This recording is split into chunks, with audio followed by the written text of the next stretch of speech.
Welcome back to Kelly's Corner. It's been a while. I think it's been about a month since I've had the opportunity to jump on here and visit with you. Not on purpose, of course. Life has gotten in the way. Those 15-hour days take a toll on me, so I pretty much go to work and come home and go to bed. And on the weekends, I play catch-up. But I was actually going to jump on here last week and record an episode. But I got sick and spent the better part of the week dealing with sickness and recovering from sickness. Had a bit of a virus, and I'm mostly over it. Feel a lot better, but I'm still dealing with some congestion and a good bit of fatigue. I spent most of the day out running some errands. Met up with my brother and my sister-in-law and the boys, and I'm kind of worn out this evening, but I did want to take a few minutes and jump on here and record an episode and visit with you guys for a little while. But I have been sick, so if you catch a hint of congestion in my voice or hoarseness, that would be why. And so I don't know how long this is going to be. I do have a lot to say, a good bit to say, and I want to get through all of it.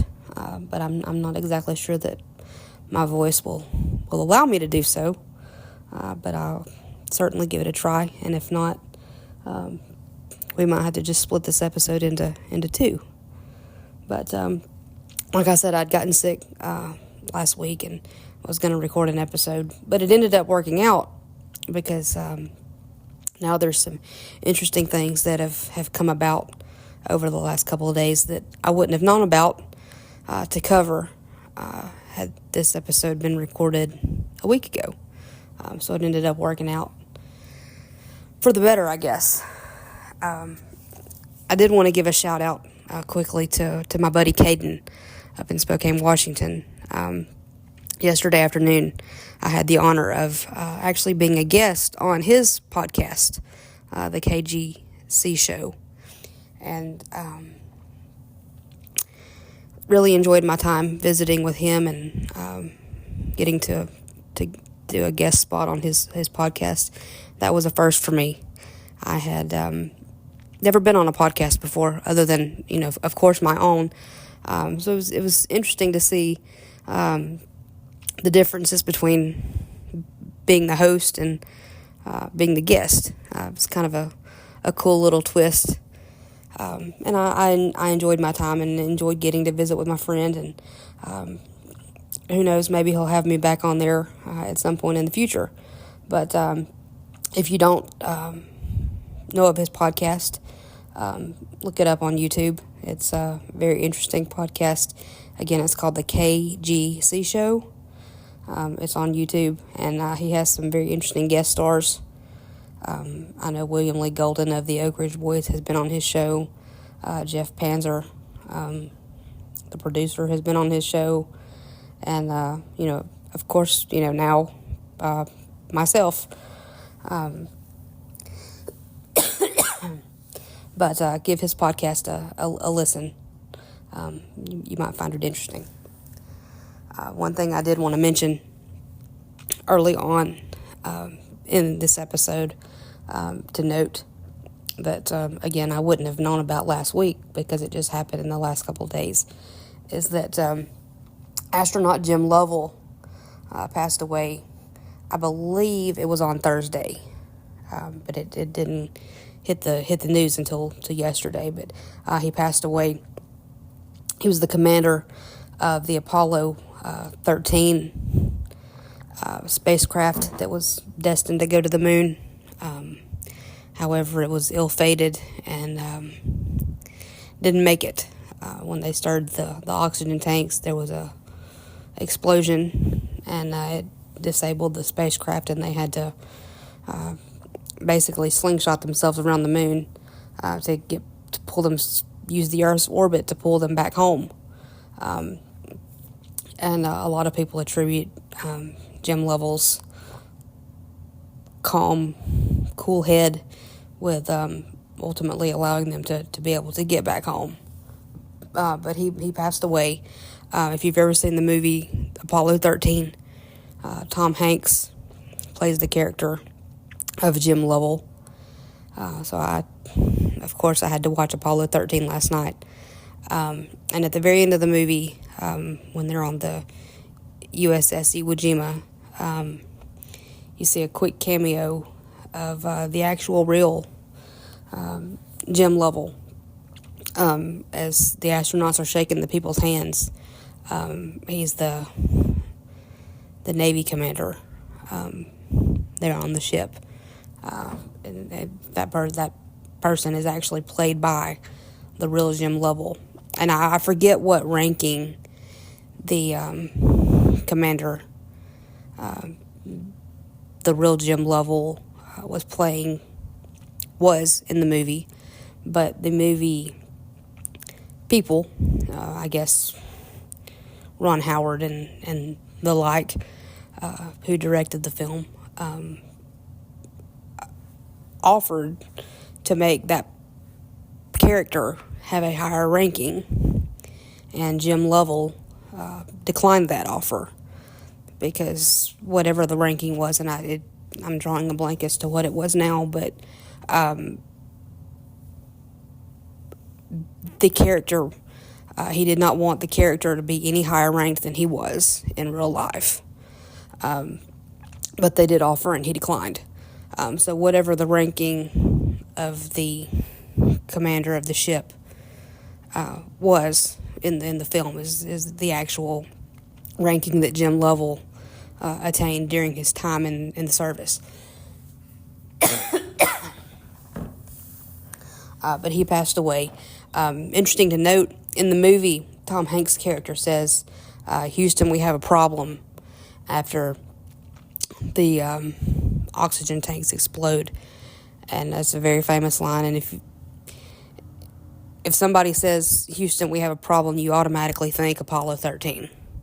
Well, the irony of that is the real Jim Lovell in that moment did not say, Houston, we have a problem. His actual quote was, Houston, we've had a problem. So the movie took a little bit of a liberty there and changed the wording just slightly to make it sound more dramatic, I guess. But he was the first man to go to the moon twice. He actually was on 4 different spacecrafts at various points in his career. But he went to the moon twice. But he, ironically enough, never set foot on the moon. I believe there were 3 different men that went to the moon twice. But he was the first of the 3 men that went to the moon twice. But he never actually made it to the moon. In Apollo 8, they were within a couple of nautical miles of the moon. But it was a lunar orbit. They never actually touched down. The actual moon landing didn't occur for a couple of missions later in Apollo 11 in July of 1969. But his first, quote, trip to the moon was in Apollo 8. And they actually, interesting to note, he was the last surviving person from the Apollo 8 mission. And on Christmas Eve, the astronauts broadcast live from space and read the first several verses of the book of Genesis, Genesis chapter 1. They read through the first couple of days of creation on live television. And Jim Lovell was one of the ones that participated in that. But he was the last surviving astronaut from the Apollo 8 mission. And there's a cool picture that was taken from Apollo 8 where you see the Earth in the foreground. And it's kind of rising over the moon. And it's a very, very cool shot to see. So if you've never seen it, Google it. It's a very famous shot. And I think Landers, I think, was the one that captured that shot, that very famous shot. But he went to the moon on Apollo 8 as a lunar orbit, and then he was going back to the moon on Apollo 13, but it had to be aborted after the explosion. Interestingly enough, there are 6 Apollo astronauts with the death of Jim Lovell. There are only 6 of the 24 Apollo astronauts that are still living. You've got David Scott, who was on Apollo 9 and Apollo 15. You have Russell Schweickart, who was also on Apollo 9. You have Buzz Aldrin, who was on Apollo 11 with Neil Armstrong. Buzz Aldrin was the second man to walk on the moon after Neil Armstrong. Michael Collins was also on the Apollo 11 mission, but he never walked on the moon. He actually took pictures of Neil and Buzz from the command module circling, but he passed away a year or so ago. But Buzz Aldrin is still living. Fred Hayes, who was also on the Apollo 13 mission with Jim Lovell. Bill Paxton played him in the movie, Fred Hayes.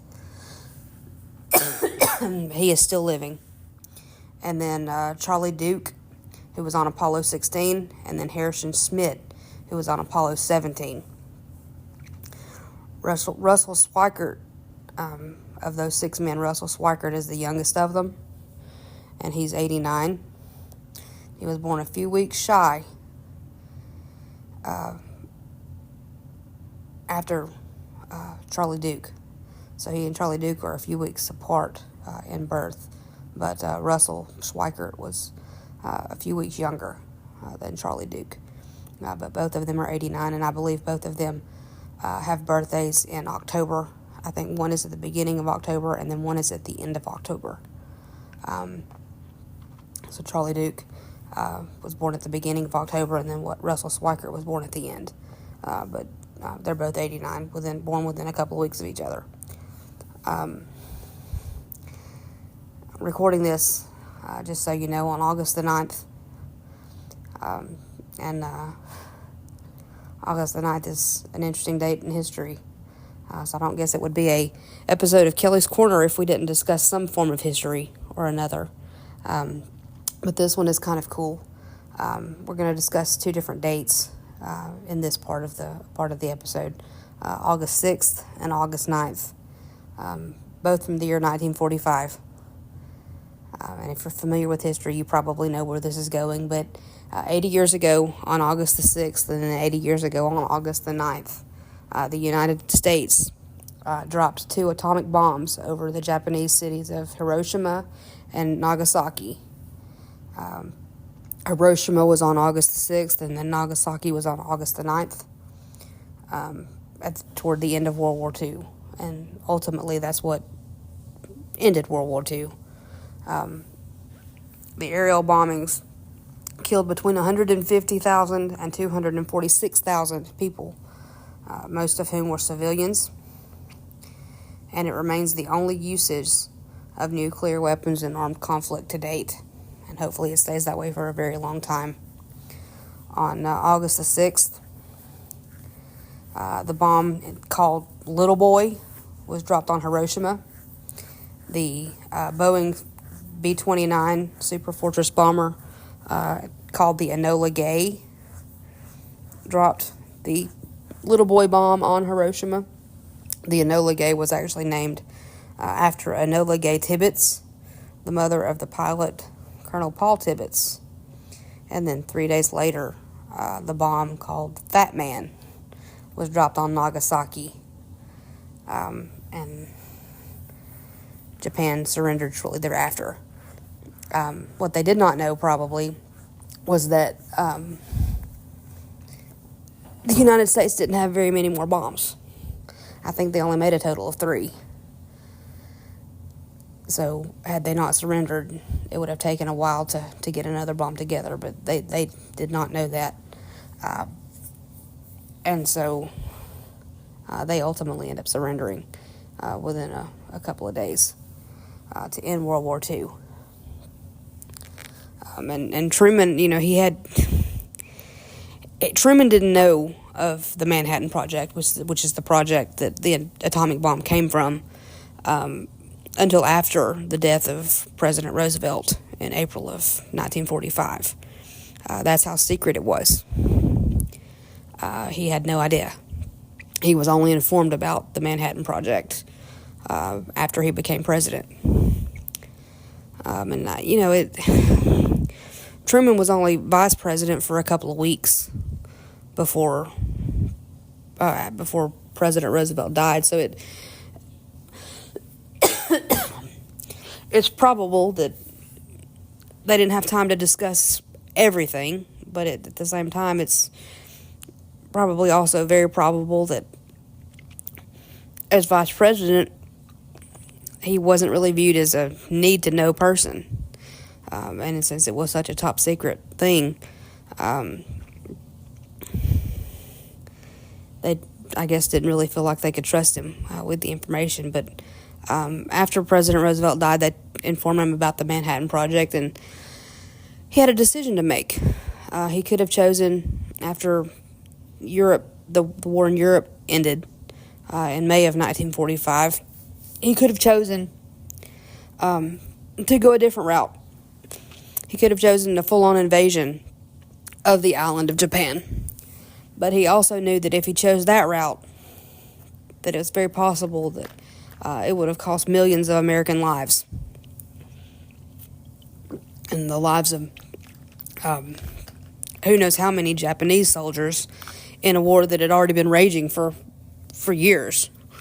And so he wanted to limit the lives lost.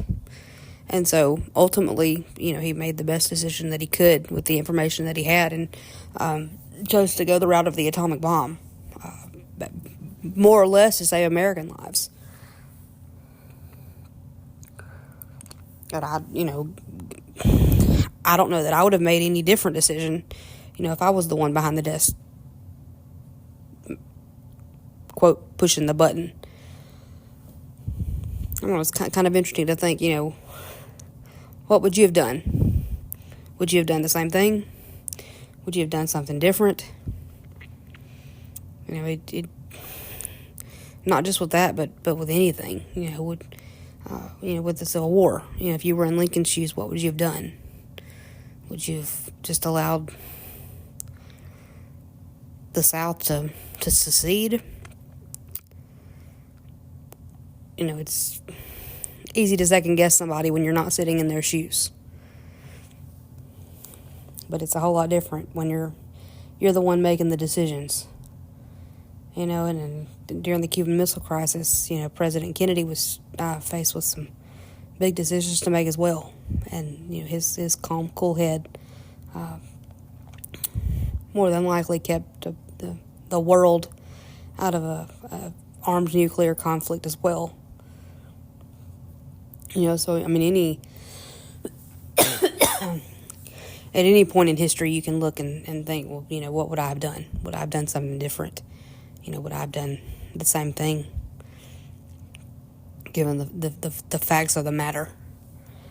Ultimately, President Truman, did what he thought was best. And it got the outcome that he was hoping for it to get, and that was the end of the war. Japan surrendered, within a couple of weeks, and the war was over. But, Nagasaki, the bomb fell on Nagasaki 80 years ago today. And then the bomb fell on Hiroshima 80 years ago on August the 6th, whatever day that was. A couple days ago, 3 days ago. Something else interesting to note about August the 9th, it was 51 years ago today that President Richard Nixon resigned the presidency. And President Gerald Ford became the president. So 51 years ago last night, on August the 8th, from the Oval Office. He made an address to the nation, and during that address, he announced that he would, quote, resign the presidency effective at noon tomorrow. And all of this was as a direct result of the Watergate scandal that most of his second term was wrapped up in.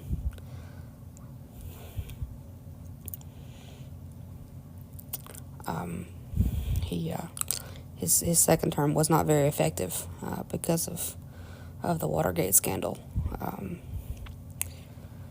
But he resigned on August the 9th at noon.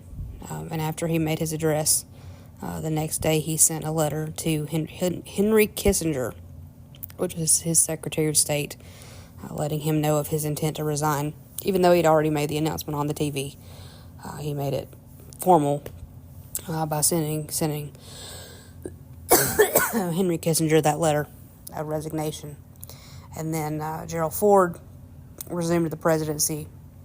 And so it's interesting to note about Ford. Ford is the only person who has ever become president having neither been elected to the presidency or the vice presidency. You think, well, he was the vice president. Well, he was. But when Nixon was elected, Spiro Agnew was his vice president. And Spiro Agnew, while Nixon was involved in the Watergate scandal, Spiro Agnew had his own issues with, I think it was tax fraud or something, some kind of fraudulent dealings. And so he ultimately ended up resigning. And then when he resigned, Ford was appointed from the House of Representatives to serve out the remainder of the term. And I believe that was in 1973 was when that happened. And so Ford is appointed, from the House of Representatives, not elected to the vice presidency. Well, then about a year later, when Nixon resigns, the vice president is promoted into the presidency. Well, Ford has become president now. He wasn't elected to the presidency. He wasn't elected to the vice presidency. And he's the only person to date that can say that. It's kind of interesting to note about Gerald Ford. His inaugural address, interesting to note, he pardoned Richard Nixon over the Watergate scandal. And many people believe that because of that, he lost re-election to Jimmy Carter in 1976.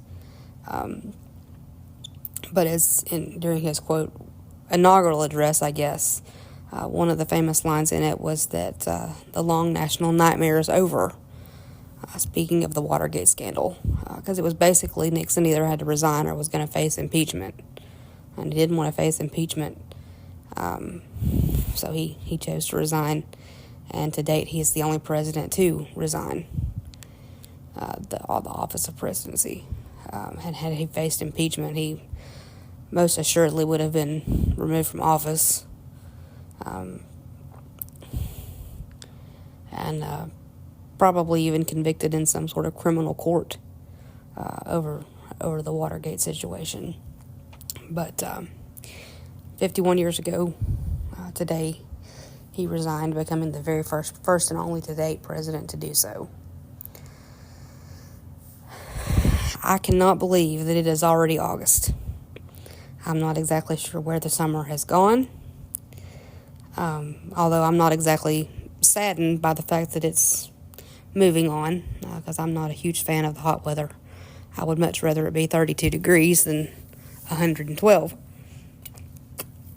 The hot, humid summers in Alabama are not my favorite. I'm not a fan of the heat. Because I have always believed that there's only so many clothes that you can take off before it becomes impossible to take off any more clothes, aside from the indecent factor. But you can always put on more layers if you're cold, and you can always wrap up in a blanket or something to that nature. But there's only so much you can do when it's hot. So I would much rather it be cold. So I'm looking forward to the cooler temperatures of fall, and maybe hopefully some snow this winter. but some cooler weather nonetheless.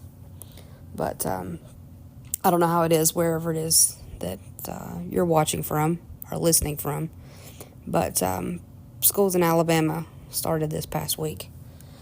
I know I have a buddy in Oklahoma, and he was telling me that his school starts next week, actually on Wednesday, I believe he said. Different schools start at different times, but schools in Alabama started this past week, at least in this area. They started this past week, and my nephews,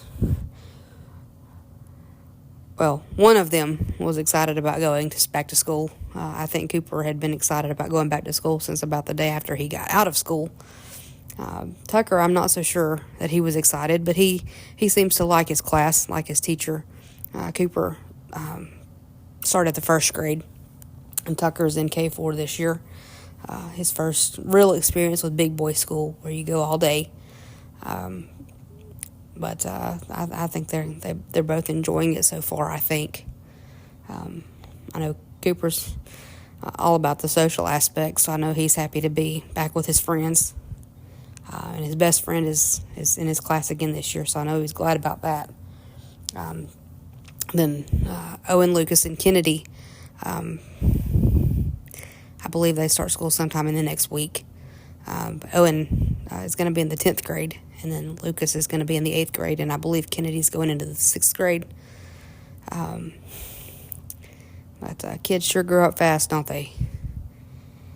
And it's hard to believe. Actually, Owen's birthday is coming up next week on Tuesday, I believe, on the 12th of August, and he's going to be 15. And he was telling me the other day that he's taking, I guess, what's similar to like a driver's ed course that you have to take in Indiana before you can get your learner's permit. And you take it, you take it for a month after you turn 15. And then after that month, you can go get your learner's permit. So I guess it's kind of like a school book situation, driver's ed course, maybe. So I don't know if they just do the school textbook type stuff to learn the rules of the road, or how that works. But I don't think it's a bad thing. But I can't believe he's already 15, and staring down the way of a learner's permit.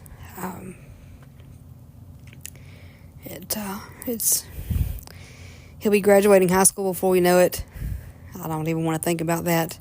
And I know he's already thinking about colleges, because he'll ask me from time to time, what do I think about this college? What do I think about that college? Well, Owen, I don't really want to talk about it, because in my mind, you're still 2 years old. At least that's how you should be. But he will turn 15 next week. And in my mind, like I said, he should still be 2 years old, but I do realize he's not, and I couldn't be any more proud than I am of him. He's always had a special place in my heart, and he always will. He's responsible, and so I know he'll be safe as he learns to drive and makes decisions out on the road and learns to spread his wings. I think I mentioned it within the first episode I did of Kelly's Corner, but I love classic TV, and we talked about some of the historical facts of August the 9th, and then even Jim Lovell passing away. Well, there's some historical fact of August the 9th that I haven't mentioned, and I've saved it for last. If you know me well in my real life, you know that I love The Andy Griffith Show. I try to watch at least one episode every night, kind of to decompress, I guess. Well, there's a interesting tidbit around August the 9th concerning the Andy Griffith Show that I'd like to share. And then I'll wrap this episode up. But I did want to mention that 79 years ago today, August the 9th, 1946, Floyd Lawson punched Charles Foley in the nose. If you've ever seen the episode of the case of the punch in the nose, from I believe it was season 5 of the Andy Griffith Show, you know what I'm referring to. Floyd punches Charles Foley in the nose, Mr. Foley, his market, and then the town starts picking sides. I'm on Floyd's side, and I'm on Mr. Foley's side, and everybody's getting punched and punching each other, and it's just a whole big mess, and Barney's continuing to stir it up and making the situation worse while Andy's just trying to resolve what happened. And it's a funny little episode. And so if you haven't ever seen the case of the punch in the nose, Andy Griffith Show, today's a good day to watch it. Today's a good day to look it up and see the mayhem that ensues when Floyd punches Mr. Foley. 81 years ago today. But it's quite funny how one little thing can just kind of get out of hand, and even in life, one little spat can get out of hand and this kind of erupt into like a forest fire. But I feel like my voice is about to give out, so I'm going to hop off here and close this out. But I've enjoyed getting to meet with you again, getting to talk with you, to discuss some historical facts, some back to school. One thing I didn't mention that I guess I probably should, since I live in the South, is that football will be here this month. I know Auburn kicks off at the end of the month. Looking forward to seeing how they're going to do this season. Maybe they'll do decently since my Braves haven't done well. I hope your baseball team has, if that's your thing. I hope your football team does well unless they're playing Auburn. But I guess I'm gonna jump off here and see what else I can get into this evening. And I hope you're staying cool. Hope you're staying safe. And look forward to talking with you again at Kelly's Corner. Have a great night. Talk to you soon.